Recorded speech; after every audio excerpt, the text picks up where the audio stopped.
Muy buenos días a todos, ¿qué tal? Bienvenidos al canal de IG España, soy Diego Morín y como cada martes a las 12 de la mañana vamos a arrancar hoy con Daniel Lacalle, al que tengo ya el gusto de saludar. ¿Qué tal, Daniel? ¿Cómo está? Muy bien, gracias por invitarme. ¿Qué tal el verano? ¿Bien? El verano siempre bien, ¿eh? Lo malo es el invierno, pero el verano siempre bien. Bueno, me alegro. Bueno, ya hemos visto un poquito todo el movimiento que han tenido, ¿no? Los mercados, sobre todo un mes de agosto, que normalmente suele ser bastante interesante. Y bueno, a mí me gustaría arrancar empezando pues, por unos datos macroeconómicos que en esta parte del Atlántico siguen siendo bastante flojos y especialmente la inflación. Hemos visto nuevos repuntes también en Estados Unidos. ¿Qué crees o cómo crees que puede evolucionar la inflación de cara a esta última parte del año? Bueno, claramente hay varios factores, ¿no? El primero es, en los últimos meses se ha generado una euforia innecesaria con respecto a los datos de inflación que fundamentalmente mejoraban en tasa interanual por el efecto base. El nivel previo era muy alto, entonces, aunque los precios siguen subiendo, pues la inflación interanual bajaba, ¿verdad? Bien, la euforia con el efecto base, ya lo comentamos en este canal y lo comentamos en esta charla, que había que tener mucho cuidado, porque a partir de junio, julio, el efecto base no solamente deja de funcionar en positivo para la inflación interanual, sino que empieza a funcionar en negativo. Es decir, empieza a haber una comparación que hace la inflación interanual más elevada. A eso hay que añadir el hecho de que los bancos centrales han anunciado el final de la lucha contra la inflación sin haber acabado con la inflación. Entonces, claro, el gran problema es considerar que se ha terminado el partido y dejar la portería vacía, ¿de acuerdo? Y la portería siguen entrando balones, ¿no? Y el tercer factor, por supuesto, es el hecho de que la política fiscal de los gobiernos no ha dejado de ser expansiva. Eso es peligroso porque supone mayor consumo de unidades monetarias y por lo tanto es inflacionista. Entonces, esos tres factores, digamos que hacen que sea complicado que los datos de inflación vayan a mejorar. Mucha gente, obviamente, ya verás, todos los que nos estáis viendo, que le van a echar la culpa los precios del petróleo. Los precios del petróleo tienen la culpa de todo. Si los precios del petróleo fuesen la culpa de la inflación entre mayo de 2022 y mayo de 2023 hubiera estado en el 1,5%, 2%. Sí. Porque tenemos que recordar el desplome histórico que hubo de los precios de las materias primas desde la primera mitad del 2022 hasta la primera mitad del 2023. Perfecto. Y bueno, la semana pasada la Comisión Europea pues, elevaba las previsiones de crecimiento, por ejemplo, para España lo situaba en el 2,2%. Hoy también, hace un momento, la OCDE ratificaba un 2,3% de crecimiento para España este año. ¿Crees que esto es factible o no? Sí, hombre, claro.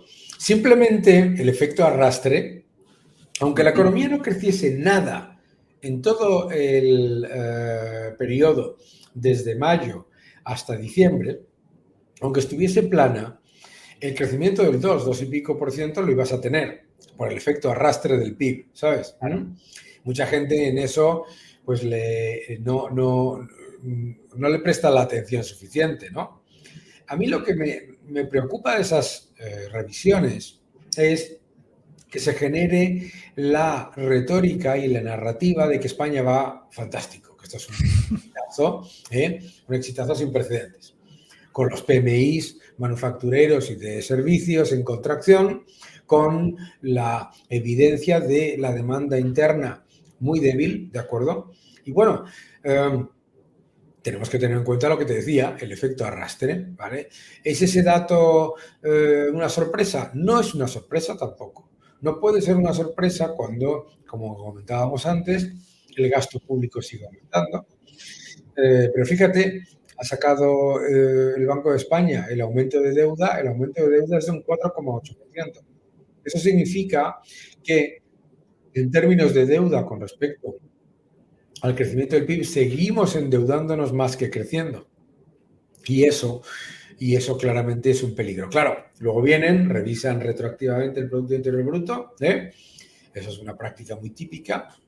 Y claro, pues parece que todo va mejor, pero la realidad es de una economía que está muy lejos de su potencial. Cuando viajas por el mundo, yo acabo de volver de China, estaba antes en Latinoamérica, en Uruguay, en Argentina, en otros. Cuando viajas por el mundo, ves que la propaganda de algunos gobiernos, ¿no? Pues no tiene ningún sentido. Perfecto, sí, estoy totalmente de acuerdo porque la situación no es tan positiva, ¿no? como Claro. lo quieren hacer ver. Bueno, vamos a cambiar un poquito de tercio y los últimos meses, la famosa reunión o unión de los BRICS, ¿no? Creo que es un tema que quiero tocar contigo, y esa famosa desdolarización. ¿Esto es posible? ¿Crees que se puede llegar a ese punto? ¿Son tan fuertes estos países como para, vamos a llamarlo así, tumbar a Estados Unidos? Bueno, lo primero que tenemos que entender de la reunión de los BRICS y del concepto de los BRICS es que es una reunión de países que no han llegado a ningún acuerdo de unificación. Ninguno. ¿De acuerdo? Entonces se parte de la base, con un titular mediático, de que estos países tienen un poder enorme, como si estuviesen llevando a cabo políticas similares, incluso coincidentes, para nada. Entonces, eso es lo primero. De la reunión de los BRICS no ha salido ningún acuerdo de unificación. Puede haber acuerdos comerciales que son obviamente positivos y me parece muy bien, y creo que todo esto pues tiene su lógica. Ahora, ¿van los BRICS a destronar al dólar? Pues claramente no. Al dólar lo podrá destronar una moneda en la que haya mayor libertad de capitales, mayor transparencia jurídica, mayor seguridad inversora y mayor seguridad financiera, ¿de acuerdo? Pero claro, juntar 4 o 5 monedas débiles, 6, 7, no hacen una moneda fuerte. ¿Vale? Entonces, tenemos que entender que no solamente no van a eliminar al dólar, sino que además, como mucho, lo que van a hacer va a ser fortalecer sus relaciones comerciales con China, que me parece lógico, y me parece que China es el gran ganador de esta reunión de los BRICS en todos los sentidos, pero no, y lo estamos viendo también con los datos diarios, ¿no? Fíjate que desde que se ha hablado tanto y tantos titulares ha generado todo esto de los BRICS, el dólar va para arriba y lo que va para abajo es el euro, el yen, el yuan, etcétera, ¿no? Sí, la verdad que el resultado es ese, ¿no? Y veremos qué es lo que pasará posteriormente. Y te quería introducir esa pregunta por la siguiente, ¿no? Y es el famoso efecto Milei, ¿no? Que está ahora también, pues bueno, acaparando todos los titulares después de esas elecciones en Argentina. Y bueno, aparte de ser vamos a llamarlo así, un personaje bastante activo en sus declaraciones, me gustaría saber si esto se puede trasladar aquí a Europa. ¿Crees que puede tener un efecto Milei en Europa? Un efecto Milei en Europa, no es probable. No es probable. No, la situación de Argentina es una situación desesperada, ¿no? Y lo que propone Milei es lo que los ciudadanos argentinos están llevando a cabo todos los días siempre que pueden, que es atesorar los pocos dólares que puedan atesorar, por sabiendo que el peso es una moneda fallida. Nosotros no tenemos una moneda fallida y no tenemos la desconfianza en cuanto a las instituciones, en cuanto al Banco Central, etcétera, etcétera, que se tiene en Argentina. Entonces, eso no tiene absolutamente nada que ver, ¿no? Aquí al final la realidad es, la pregunta más importante es, ¿en qué moneda quieres cobrar tu salario? Así de sencillo. y tener tus ahorros. ¿En qué moneda quieres cobrar tu salario y tener tus ahorros?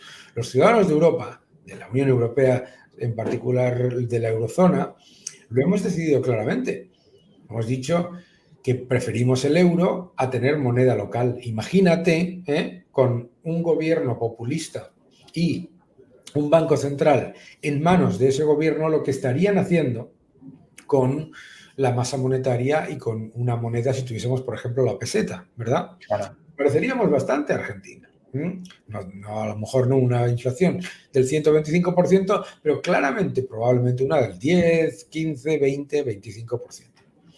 Por lo tanto, los ciudadanos de la eurozona saben que a pesar de que la inflación en la eurozona es elevada, la inflación en la eurozona es mucho menor de la que sería si tuviésemos la peseta, la lira, el dracma o el escudo portugués en los países del sur. Entonces, no estamos en la misma situación para nada, para nada. Y yo creo que la confianza en el Banco Central Europeo, aunque puede haber críticas, la confianza en el Banco Central Europeo es máxima, máxima. Y desde luego mucho mayor, vamos, no mucho mayor, es que no hay ni comparación. Es que la confianza en el Banco Central de Argentina no existe. Es residual, ¿no?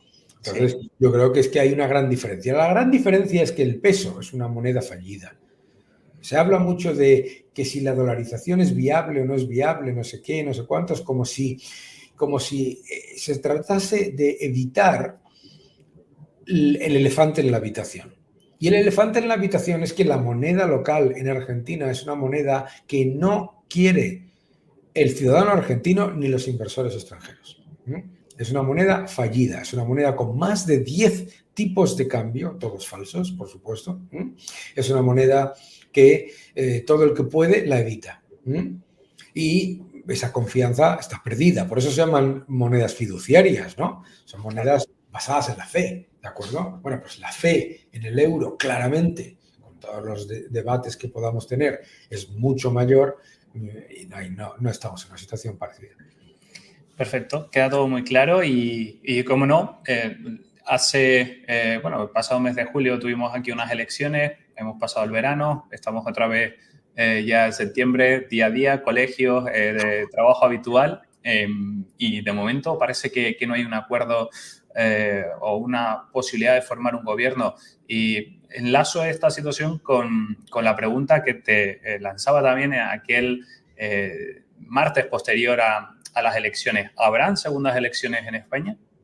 No creo. Yo no creo. Yo no creo. Yo creo que, vamos, es tan evidente que PSOE y Sumar han decidido que van a dar todo lo que le exija Junts per Cat, Puigdemont, el PNV, Esquerra, Bildu. Yo creo que es que, vamos, claramente no. Y además, claramente no por una sencilla razón. O sea, ya se ha levantado el velo del tema de la amnistía. Entonces, claro, ya no pueden ir a unas nuevas elecciones con el engaño de que nosotros no vamos a dar la amnistía, nosotros no vamos a tener como socios a Bildu y a los separatistas, ¿de acuerdo? Porque en las elecciones anteriores, muchísimos ciudadanos de Cataluña, de hecho, votaron al PSC por esa posición constitucionalista, ¿verdad? Y por reducir el poder de los independentistas. Y lo que se han encontrado es que el poder de los independentistas es mucho mayor ahora del que jamás podrían haber imaginado. Entonces, claro, el Partido Socialista y Sumar saben dos cosas. La primera, que Sumar ha sido un fracaso. Eso lo saben clarísimamente, que Sumar ha sacado menos votos y menos escaños que el peor resultado de Podemos en unas elecciones generales. Eso lo saben. Por lo tanto, el efecto de reunificar a la izquierda del PSOE era una falacia mediática. El efecto Yolanda Díaz, por supuesto, un bluff, ¿vale? Eso lo saben. También saben que ya no pueden ir por los platos diciendo que ellos, no es cierto, que ellos hayan pactado con los separatistas porque no hay ministros, como decía el presidente del gobierno, no hay ministros de Bildu, ¿verdad? Bueno, pues nada, eso está fuera. Entonces, dos factores muy relevantes que hacen que sea imposible o que hagan todo lo posible para que no haya elecciones, ¿no? Perfecto. Bueno, pues nos queda todo muy claro. Como siempre, Daniel Lacalle, un placer tenerte por aquí charlando y dándonos siempre tu mejor opinión de los temas que tratamos. Y nada, te deseo una feliz semana y nos vemos próximamente. Lo mismo os deseo a todos. Muchas gracias por seguirnos. Muchas gracias.